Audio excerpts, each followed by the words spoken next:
dusanzwe tubizi bavukanye bagenzi binsamiriza umuvyeyi wacu Bikira Mariya, ijwi ry'Imana iwacu, ijwi ry'Imana iwanyu. Ko twaraye dutanguye ukwezi kwa gatanu, ukwezi kwa Bikira Mariya. Muri uko kwezi rero duhamagariwe kwereka ku buryo buboneka umuvyeyi wacu Bikira Mariya ubwo tumukunda. Mugabo kandi vyo bavyiza ko tumenya neza uyo muvyeyi nyagukundwa uwo ari we. Nico gituma uyu munsi nashimye gushimikira ku bituma duhimbaza umuvyeyi wacu Bikira Mariya. Ijambo ry'umutwe rero ni ibituma duhimbaza umuvyeyi wacu Bikira Mariya. Ibituma duhimbaza umuvyeyi wacu Bikira Mariya. Ariko imbere yuko nduga kwijambo nagoma nibutse ko ukwezi kwa gatanu gutandukanye n'ukwezi kw'icumi. Aya mezi uko ari abiri na amezi Ecclesia yahariye umuvyeyi Bikira Mariya, ariko sayo gusa ko turazi ko Bikira Mariya afise mu mwaka amezi atandukanye aho Ecclesia idukaburira kumwibuka. Ku buryo bw'umwihariko turazi ku kwezi k'umunani ari ukwezi duhimbazamwo umunsi mukuru wiwe ukomeye, aho twibuka igihe yurizwa mu ijuru. Ku kwezi nako nyene ni ukwezi kwa Bikira Mariya. Reka ni ukwezi kw'icenda nyene turibuka ko Bikira Mariya yababaye. Turibuka ya magorwa indwi ya Bikira Mariya. Hakaba n'ukwezi kw'icumi na kabiri. Kwezi kw'icumi na kabiri twibuka aho Imana yaza mu bantu hanyuma igaheza kwemera kwibarukwa n'umuvyeyi wacu Bikira Mariya itariki 25 twama duhimbaza ivuka ry'umucunguzi. Ntashobora kuvuga ngo ndiko ndahimbaza ivuka ry'umucunguzi atibutse ko yavyawe n'umuvyeyi Bikira Mariya. Aya mezi rero ariko uko ari abiri, aya mezi ukwezi kwa gatanu n'ukwezi kw'icumi na amezi Ecclesia yahariye umuvyeyi Bikira Mariya. Turazi ko ukwezi kw'icumi ari ukwezi kw'irozari. Ukwezi kwa gatanu rero naho atari ukwezi kw'irozari, nta kibuza ko umuntu avuga irozari, mugabo n'ukwezi kutwibutsa iteka Imana yateye Bikira Mariya. Mu masabamana turazi ko ukwezi kwa gatanu gushitse mu gihe tukiri mu gihe ca Pasika. Turacaririmba turirimba akanyamuneza kenshi Alleluia. Turi hagati rero ya Pasika na Pentekoti, aho twibuka ingene mutima mweranda yaje kubatumwa maze bagatangura kumenyesha inkuru nziza badatinya. Turazi ko Bikira Mariya yibarutse umwana w'Imana ku bubasha bwa mutima mweranda, kandi yari kumwe n'abatumwa muri ca cumba co hejuru igihe bari barindiriye umutabazi bari bemerewe na Yezu Kristo. N'ubu rero Bikira Mariya ni udusabira mutima mweranda. Turazi ko aho mutima mweranda ari aho mutima mweranda atashiza na kimwe gishoboka. Mu bihugu vya Buraya ukwezi kwa gatanu ndamaze kwivuga katari gaka, ariko nifuza ko tubigaruka ko n'ukwezi gufasha abantu gutangura gutembera kubera ubukanye buba buriko burahera, kandi haba hari amashurwe menshi. Bikira Mariya niwe shurwe liteye igomwe Imana yahaye abana b'abantu, eka mbere n'inteko z'ijuru. Nico gituma abo banyaburaya bari bafise akamenyero keza ko gushikanira amashurwe Bikira Mariya. Agaco kaba katanguye kuboneka mu kwezi kwa gatanu, baca kandi bamushikanira amatara yaka, amabuji yaba amashurwe canke amatara yaka. Ivyo ni ibimenyetso by'ibikorwa vyiza duhamagariwe kumushikanira. Rero nogira nti ukwezi kwa gatanu aho gutandukanye n'ukwezi kw'icumi, ukwezi kw'irozari, ukwezi kwa gatanu n'ukwezi kw'amashurwe, aho duhamagariwe gushikanira Bikira Mariya ibikorwa vyiza, ibikorwa bijanye no kwigora, ibikorwa bijanye no guhinduka. Baca bamuririmbira uturirimbo turyoshe, kandi bagaca barondera mu buzima bwa Bikira Mariya ingeso zamuranze, bagatora agapapuro kariko ingeso ya Bikira Mariya, bagaca mu buzima bwabo bagenda kugerageza kuyishira mu ngiro. Igihe Nikodemu yagenda kuramutsa Yezu mwijoro, Yezu yaramwishuriye ikintu gikomeye cane, aho yamubwira ati nkako nyene Imana yarakunze isi gushika naho itanga umwana wayo w'ikinege ngo umwemeye wese ntapfe aronkeriho ubuzima budahera. Tubisanga mu nkuru nziza nkuko tubishikirizwa na Yohani kigabane ca gatatu umurongo w'16. Uwo mwana aravugwa mu yandi majambo n'umutumwa Paulo mwibaruwa yandikiye abanyagalati, aho yandika agira ati Imana yaturungikiye umwana wayo yibaruswe n'umugore. Abagalati 4 umurongo wa 4.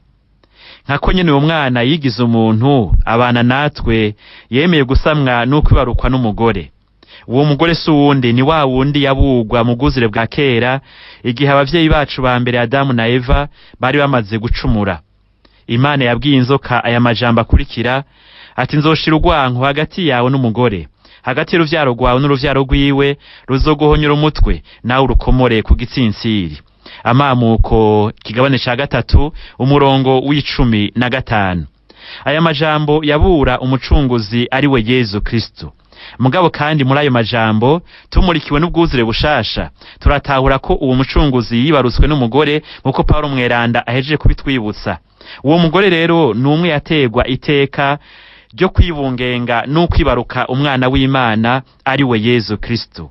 Umumarayika Gaburiyeli igihe yaza kumushikiriza inkuru nziza yuko agiye kuba nyina w'Imana, yamubwiye ati mwaramutse, wewe wuzuye ubutore, umukama muri kumwe. Bikira Mariya nuwuzuye ubutore, bumwe abavyeyi bacu ba mbere batakaza. Niwe rero yahavuye atuvyarira umukiza. Hageze ko yibarutse umwana w'umuhungu nkuko marayika iri yabivuze, amuvyarira mu bworo, mu bwato bw'inka, amworosa udushambara. Ngo uyo rero umuvyeyi yatewe iteka ryo kugira uruhara rukomeye mu icungwa ryacu. Ubwo ruhara yatanguye kurugira igihe yakira ico marayika mubwiye mu kwemera imbere yuko yibungenga umwana wiwe mu mbanyi. Bikira Mariya yagize ati jewe ndumusavye w'umukama, nibimbere uko bivuze.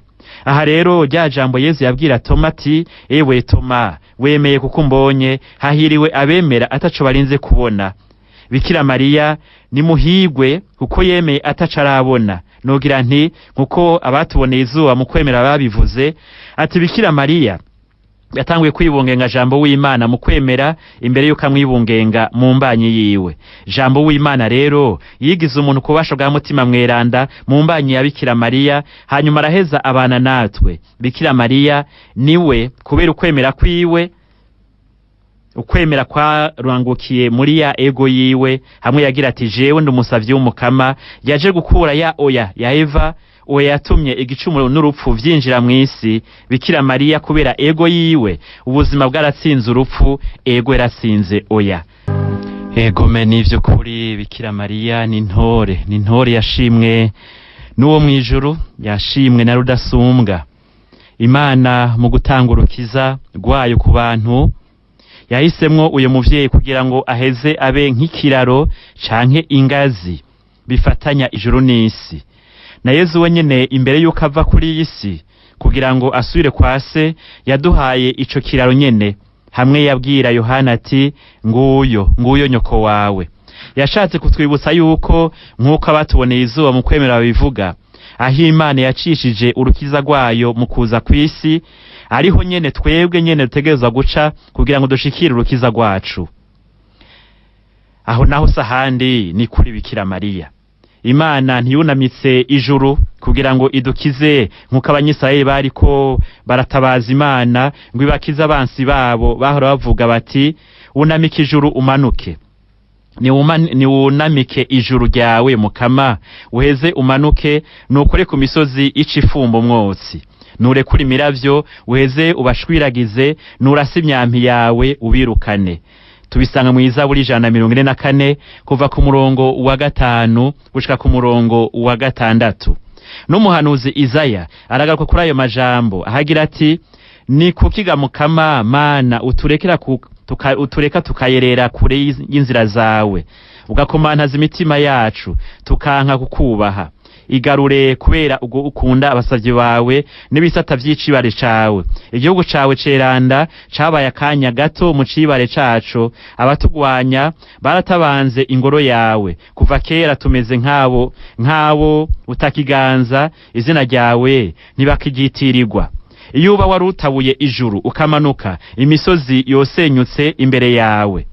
Ibisabisho vyibutsa ingene Imana yamanutse ku musozi wa Sinayi. Imana yarurukiye kuri uyo musozi, maze yorukira kuri uyo musozi mu muriro uwo mwotsi wafumba nk'umwotsi w'itanure, umusozi waranyiganyiga cane, Musa yaravuga, Imana ikishura mu muturagaro. Tubisanga mu gitabo c'ihunguka kigabane c'19 kuva ku murongo w'18 gushaka ku murongo w'19. Imana yaciye kuri Bikira Mariya kugira ngo urukiza rwinjire mw'isi.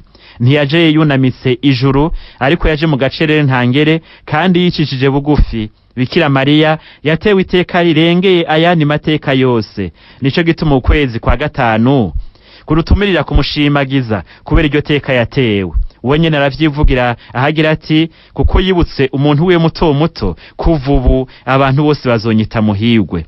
Rero mu ncamake, igituma duhimbaza umuvyeyi wacu Bikira Mariya ni iteka yatewe.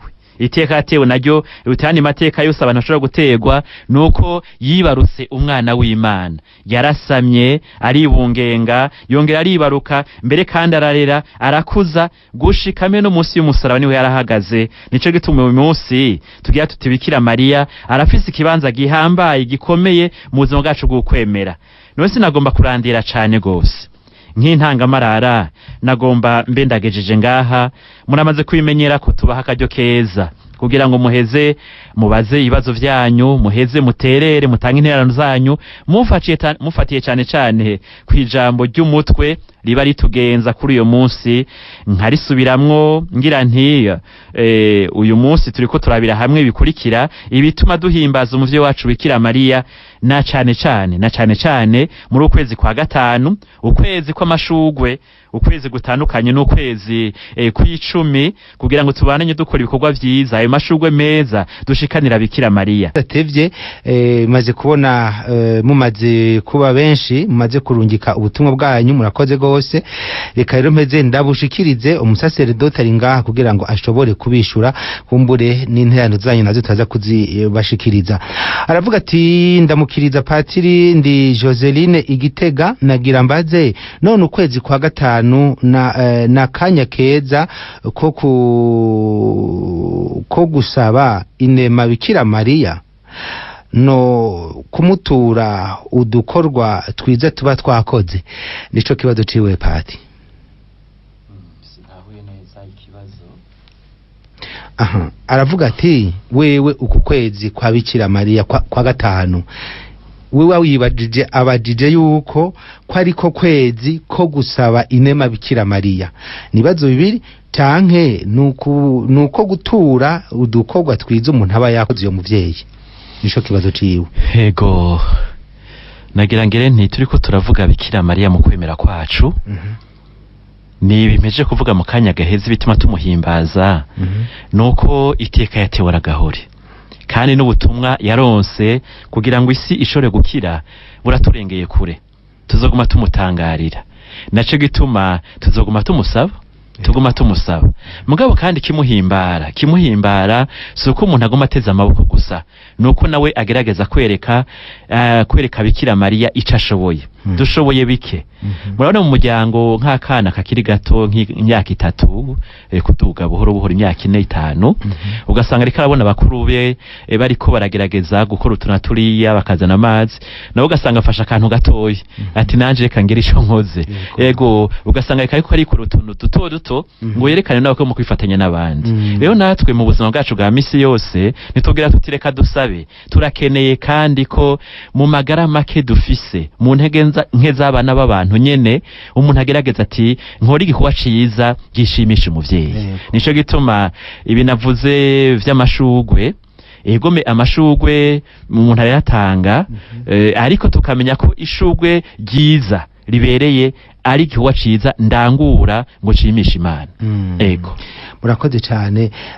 Uyu nawe yitwa Rafael muri ngari kumushasha, aravuga ati murakoze, muraduhaye kamaze nakiri wakuye niba no ati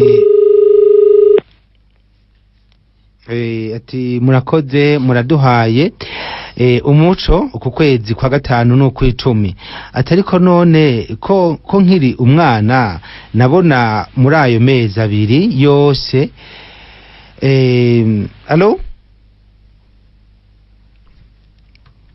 ati muri ayo mezi abiri yose ku mutumba abantu bahahurira bakavuga rozari bakavuga irozari, none mwumva hari itandukanirizo riri hagati y'ayo mezi abiri? Murakoze. agize neza cyane kubaza ico kibazo, ariko nibaza nimba yankurikiye nagerageje gutanga umuco. Kenshi burya turagira ibintu tutazi gituma tubikora. Kubera iki ukwezi kwa gatanu? Kubera iki ukwezi kw'icumi? Inkomoko yayo mezi nayahe? Naho tugira ivyo bintu bisa, tumenye ko inkomoko yayo mezi abiri atari imwe. Ego navuze n'ukwezi kwa gatanu n'ukwezi kwa mashugwe, gushikanira amashugwe umuvyeyi wacu Bikira Mariya. Ayo mashugwe uyu munsi akavye ibikorwa vyiza, ntibisigura gusa ukwezi kwa gatanu. Ibikorwa vyiza umuntu abikora ku munsi ku munsi. Nga tukagira tuti hari bihe ibiringo mu buzima bw'umuntu bitaba bisangwaho umuntu yifatira ingingo, ngira nkora iki na kiriya gishimisha umuvyeyi. Ariko ukwezi kw'icumi turabizi yuko ni ukwezi kw'irozari. Kubera iki? Iyo rozari yarafashije cane gose abari ku rugamba kugira ngo bashobore gutsinda bifashijwe na Bikira Mariya, kubera rozari bakoze naco gituma rero iyo rozari naho tugira mu kwezi kwa gatanu cyangwa mu kwezi kw'icumi ntaco bivyica, ni vyiza cane. Mugabo utahore ku kwezi kwa gatanu tutakwita ukwezi kw'irozari, naho tuvuga irozari. Ego. Murakoze. Uyu nawe aravuga ati shalom, ati none ko mwavuze ngo ibituma duhimbaza uyo muvyeyi Bikira Mariya, mugabo Yezu akavuga ko ari we nzira y'ukuri n'ubuzima n'ubugingo, ati twovuga gute Bikira Mariya ni nzira idushikana mu ijuru gute? Katana aho Bibiliya idutegereza guhimbaza uyo muntu. Niko bivuze uko nyene. Nagenda musabe numva kari muvukanyi wacu. Ego nagenda musaba gene mw'Izaburi y'ijana 144 nayivuze ngaha sinzi ko yankurikiye. Ijana 144 kuva ku murongo wa 5 gushika ku murongo wa 6. Aho hantu barasaba kugira ngo Imana itabura ijuru imanuke kubatabara. None yaratabuye ijuru mu kuza kurutabara. Yaraciye ku mukenyezi yitwa Bikira Mariya. Sinshobora kuvuga uyu munsi ngo Yezu n'umukiza yaje gukiza abana b'abantu, yigize umuntu, uyo mubiri yawihaye kubasha bwa mutima mwerana mu mbanyi ya Bikira Mariya. Ikibanza ca Bikira Mariya kiguma kiriho. Hanyuma kandi tugiye muri Yohani kigabane 19 turabona kuva ku murongo wa 25 gushika ku murongo wa 27 ingene Yezu Kristo imbere yuko apfa ku musaraba yatuhaye umuvyeyi, nguyo nyoko wawe. Ego nguyo nyoko wawe. Nico gituma iyo turiko turasoma Bibiliya tube tuyisoma yose uko imeze. None twoza turasoma ivyo twiyumvira ko vyo tworohereza gusa. Oya tube dusoma Bibiliya turabe icivuga. Iyo Mana ntiyatabuye ijuru nkuko bari ko barayisaba ati tabura ijuru turaremvye hejuru tabare. Ariko nkuko yabiteganije kuva kera ati nzokwankanisha n'umugore, niho yagira ati ingo rero uvukire mu bantu uvyawe n'umukenyezi yitwa Bikira Mariya. Nico gituma ikibanza ciwe ni ntangere. Ego murakoze cyane. Reka dukubitire gato mu mahanga turabe nago ubutumwa baturungikiye. Ati tutari kumwe reka mwishure ntaco twokwishoboza. Nashaka kubaza nk'umuntu atagira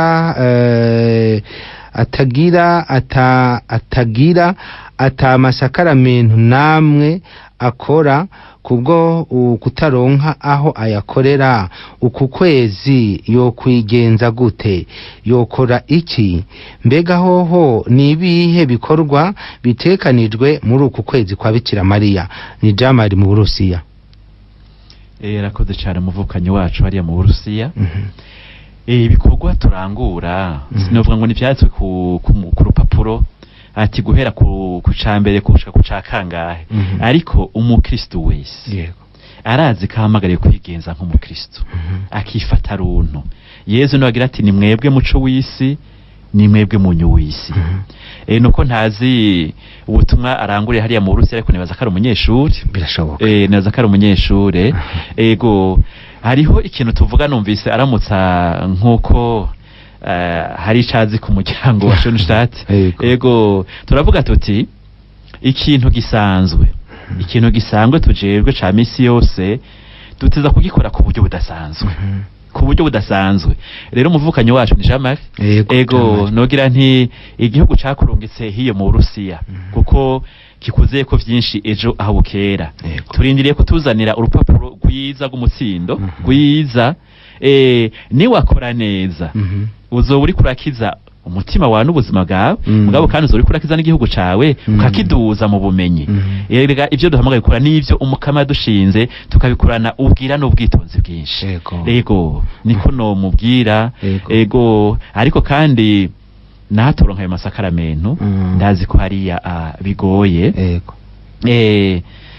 aragerageza kubaho nk'umukristo nibaza ko yagiye yiteguye buhoro buhoro ndazi ko hariya hariho intara zimwe zimwe usanga abantu basenga ugasanga n'izindi ntara biragoye cyane gushika aho hantu bifatiye n'uburyo umuntu aba afise ariko yoraba ingene azaragerageza agasoma ijambo ry'Imana ndumva ko na radio Mariya irashika hariya arayumviriza ariko aradukurikira ego akagenda kurikirana bifatiye n'umwanya afise uko ari mu vyigwa agenda kurikirana ibiganiro bimwe bimwe bimufasha gukuza ukwemera kwiwe ego murakoze cyane ati ndagize myiriwe patiri ni Germaine ari muri Ethiopia narimenyereye yuko uku kwezi kwa kwambaza umuvyeyi Bikira Mariya musoma ishapure tumwigana mu ngeso nziza zamuranga sinzi yuko rero mu bihugu vy'Uburaya ari ukwezi kwishapure patiri arakoze cyane kubitwigisha twambaze muvyeyi wacu Bikira Mariya adufashe kugumana nawe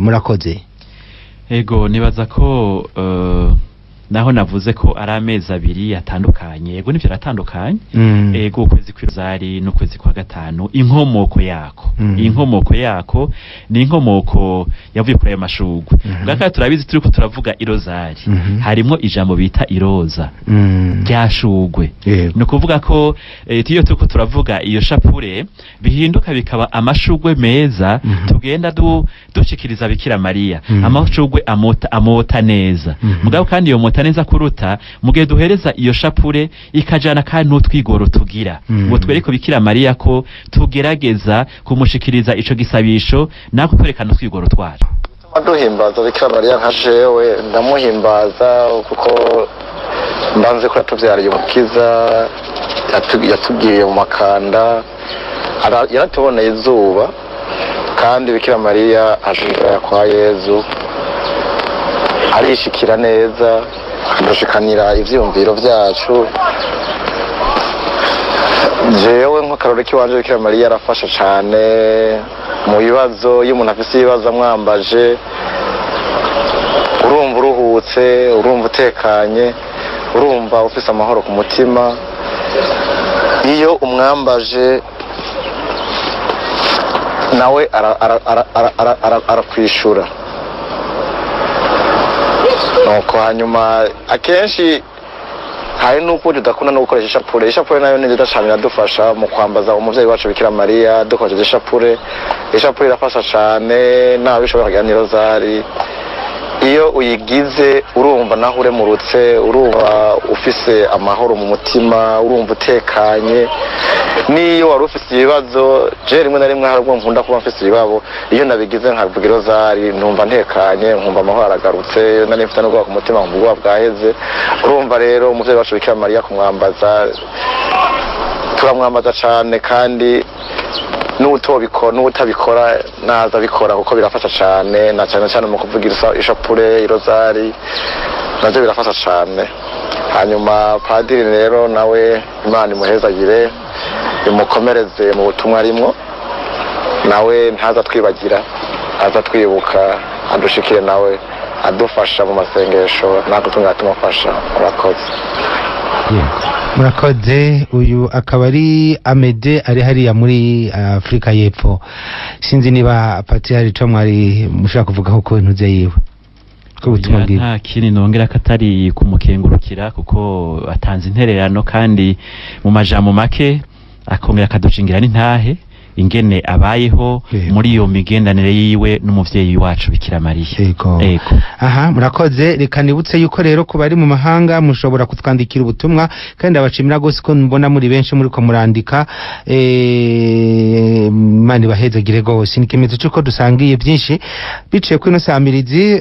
Mbibutse ko mushobora kwandika ubutumwa bwanyu kuri guteranya amajana 257 77 41 41. Turaheza yetu bwakire gutyo ari intererano canke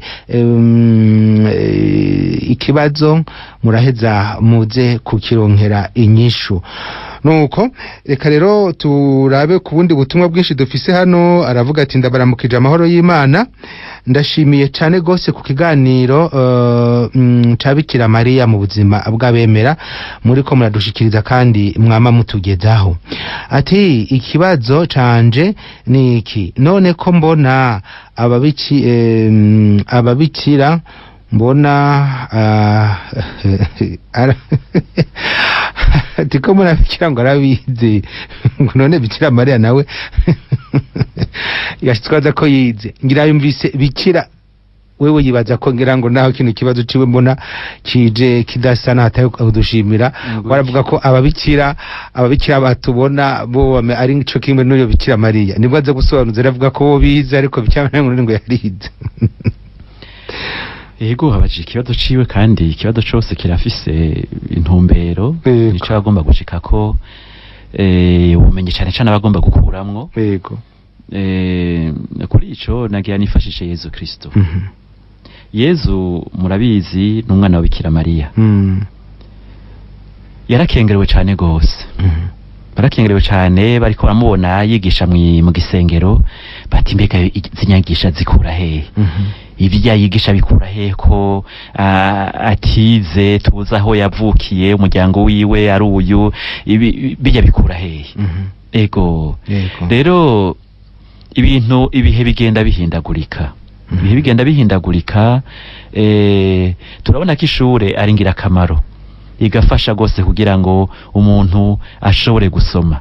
Ari igitangaje no ko Yezu Kristo gihinjira mu gisengero, bagaheza akamuhereza igitabo ngo aheza asome. Yarasomye. Yego. Abantu bagatangazwa nuko atari yaciye ku ntebe y'ishuri. Bisigura yuko ivyandiko vyari bihari kandi yarabisomye. Hanyuma tugiye kuraba Yezu Kristo igihe yajana n'abavyeyi biwe mu rugendo rw'Iranda Yerusalemu, agaheza agasigarayo. Bakamusanga haciye iminsi 3 yicaye mu bantu bahambaye baza amategeko ngo abumviriza yongera ababaza. Ego nivyo, Yezu Kristo ni Imana yuzuye n'umuntu yuzuye. Umuntu ashobora kwibaza ayo mategeko baharira ko nabo bantu bazi amategeko. Bikira Mariya nta nkeka yaragize uruhara rwo kumwigisha kujya ku muvyeyi yigisha ibisabisho umwana wiwe akiri muto. Na Bikira Mariya yagize uruhara rukomeye cyane kugira ngo aheze afashe nk'umuntu umwana wiwe Yezu Kristo. Ego. Rero kuvuga ngo ntaco ngo oya twaba turi twihenda cyane gose, uko Imana yamuteye iteka ridasanzwe. Ego. Ariko nukuvuga ko Bikira Mariya aratandukanye n'ababikira tubona hano. Aratandukanye cyane gose nabo, kuko Bikira Mariya yasamwe atagicumuro. Bikira Mariya yatewe iteka ryo gusama yongera yibaruka atamenya umugabo. Ababikira nabo murabizi yuko bemera kwihebera iyo Mana ubuzima bwabo bwose. Mugabo kandi ntitubiyobewe n'ibintu kumbure bose bakwiye kumenya, nuko Bikira Mariya yagumye ari umubikira. Yagumye ari umubikira, no kuvuga ntiyigeze amenya umugabo, kandi naho yibarutse yagumye ari umubikira. Ego. Murakoze cyane. Harubajije akabazo kagufi, yatubwiye ko yitwa gute, nta nakadina yatubwiye. Ati nashaka kubaha mwiriwe, ndashimiye patiri, jewe nashaka acambwira muri make Bikira Mariya akunda iki? Bikira Mariya akunda Imana. Bikira Mariya akunda umuntu wese umukunda n'utamukunda kuko no muvyeyi wacu. Hanyuma yo tuko turavuga ngo no muvyeyi wacu, ubuvyeyi bwiyo butandukanye n'ubuvyeyi bw'abana b'abantu. Rero ngene umuvyeyi ashobora guhemuka kwibanga giwe, ariko Bikira Mariya we niwe yagumije ibanga. Iyo ego ntigeze zimbangana n'umunsi numwe, ntigeze ihinduka n'umunsi numwe, yabaye ego kandi zokwama ari ego. Rero akunda Imana n'umutima wiwe wose, n'ubwenge bwiwe bwose, n'amagara yiwe yose, no gushaka kwe kose, kandi akunda mugenzi we nkuko yikunda wenyene. Yego. Mwatubwiye ngo ibijanye n'amezi abiri ukwa kabiri ukwa gatanu no kw'icumi, wawe ngo arashaka kumenya mu gushemeza uyo muvyeyi muri ayo mezi abiri hari itandukanirizo. Itandukanirizo nogira nti rirahari nyene. Rirahari kuko dutangura ukwezi, reka mbere ukwezi kw'icumi. Dutangura ukwezi kw'icumi twita ukwezi kw'irozari. Kw'irozari. Hanyuma irozari ntitwabe dusigana inkore ku maso, hariho vy'ukuri abayishobora. Hariho abayishobora akavuga irozari yose bakayiheza. N'abandi usanga avuze nk'iyo shapure, cyangwa ugasanga avuze umurongo w'ishapure. Mugabo izina ni ukwezi kw'icumi, ukwezi kw'irozari. Ukwezi kwa gatanu tuvuga tuti mu majambo ni ukwezi kwa Bikira Mariya. Ntituvuga ngo ni ukwezi kwa Bikira Mariya. Nabivuze mu kanya gaheze, iyo shapure canke iyo rozari harimo rya jambo iroza. Harimo rya jambo iroza. Ukwezi kwa gatanu rero nuko umuntu agerageza gutahura n'ikingo tuba turimo. Nabivuze ko mbure sinze ko bankurikiranye neza. Turi mu kwezi aho tugiye guhimbaza. Turi macari mu kanyamuneza ka Pasika. Tukinjira mu kanyamuneza ka Pentekoti. Tukazirikana Bikira Mariya ko imbere ya vyose yatewe iteka, hanyuma gaheza akibungenga ku bubasha bwa mutima mweranda. Tukazirikana rero ikibanza Bikira Mariya afise mu migenane yiwe na mutima mweranda. Natwe ico dusaba ni ikihe?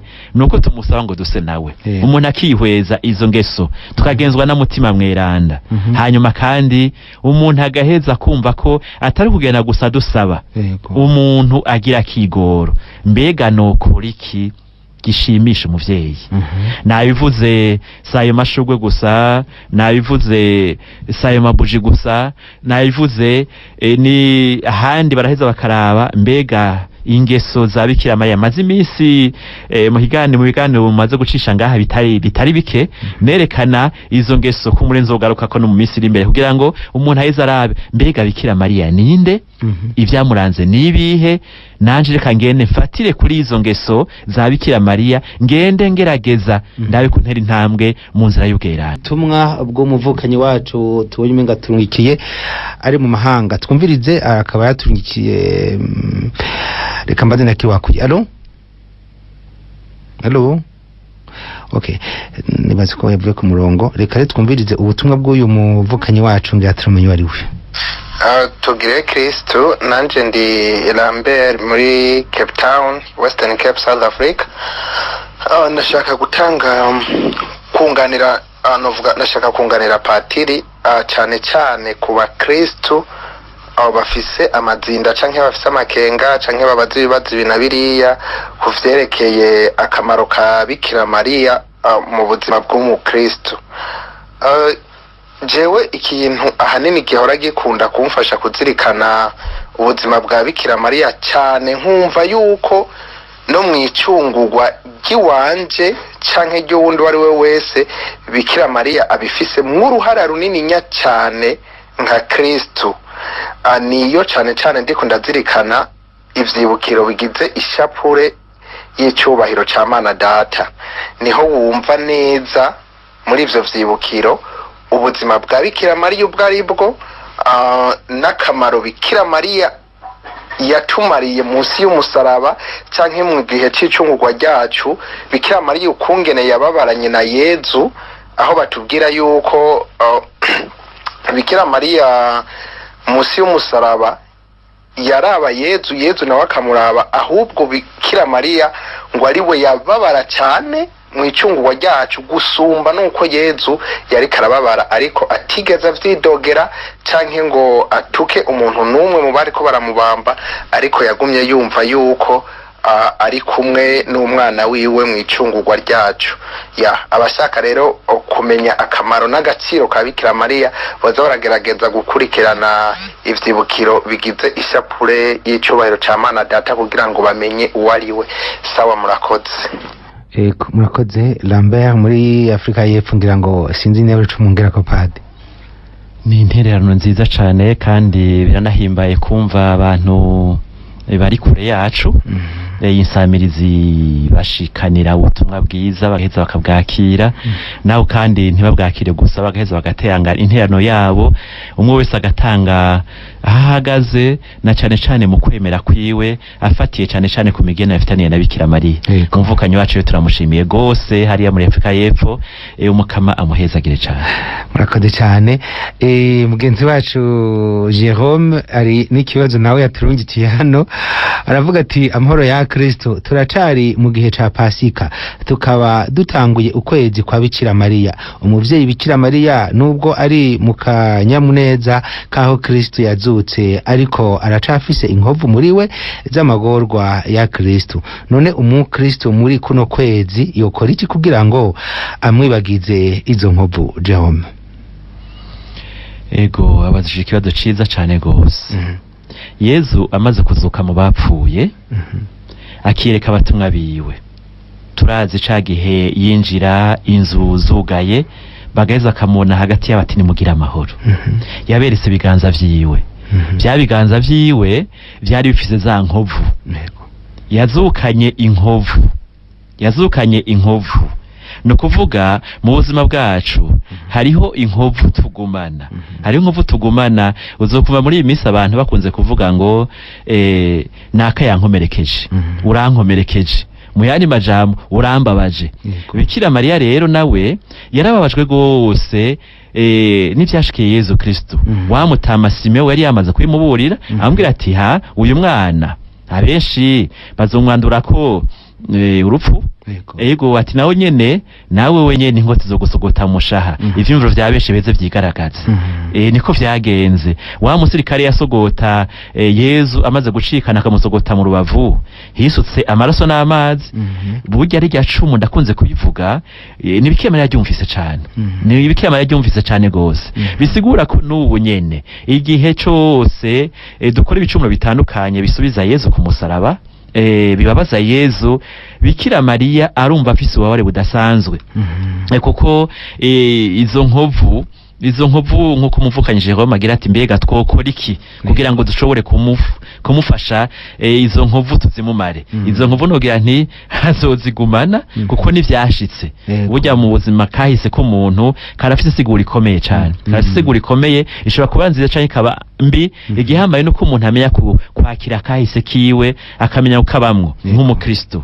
Rero ico twokora no kuraba ibikorwa vyiza turangura na cane ibikorwa vyo guhinduka.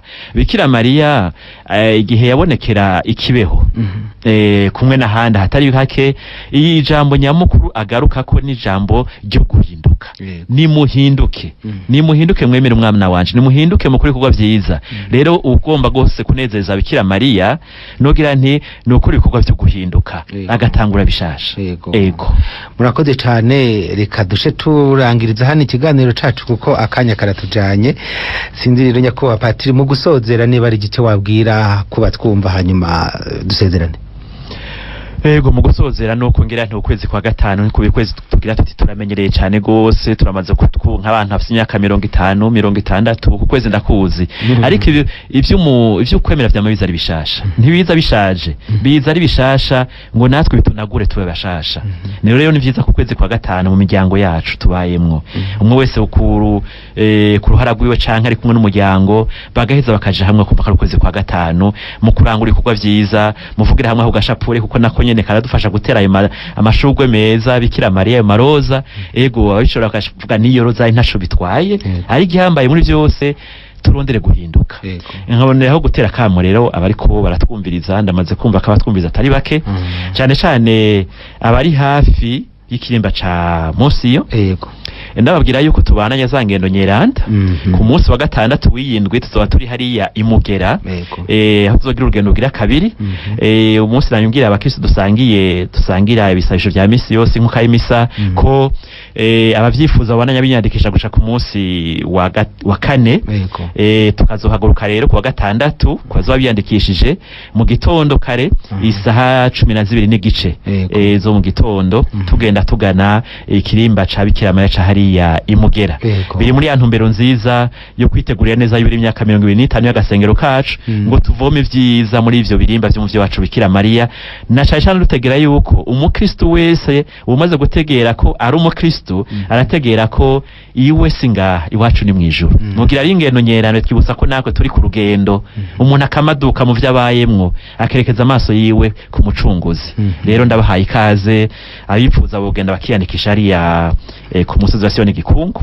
bazobakira hanyuma ukugenda no kugaruka harimo nakavuna musase ni 22,000 ego murakoze cyane gose reka ndabakengurukire nshimire cyane gose abatwandikiye ubutumwa bari mu mahanga haba muri Afrika y'Epfo canke muri Ethiopia na hariya muri Leta Zunze Ubumwe za Amerika hari n'abandi benshi bakomeje batuhamagara hano ariko bitashe gukunda n'abandi mwaduhamagaye muri naha mutwandikiye n'ubutumwa muri ino by'umwihariko nshimire Patiri murakoze gose kandi niko mwama ku muco n'inyigisho nziza gose ku muvyeyi Bikira Mariya muduha murakoze cyane na je ndakenguruka gose kubona kakanya twarakaronse kugira ngo tuze turashikiriza abavukanyi bacu dusangira ivyiyumviro dusangira igisabisho dusangire n'ubumenyi kugira ngo Bikira Mariya abandanye ro kibanza mu bemera Yesu Kristo.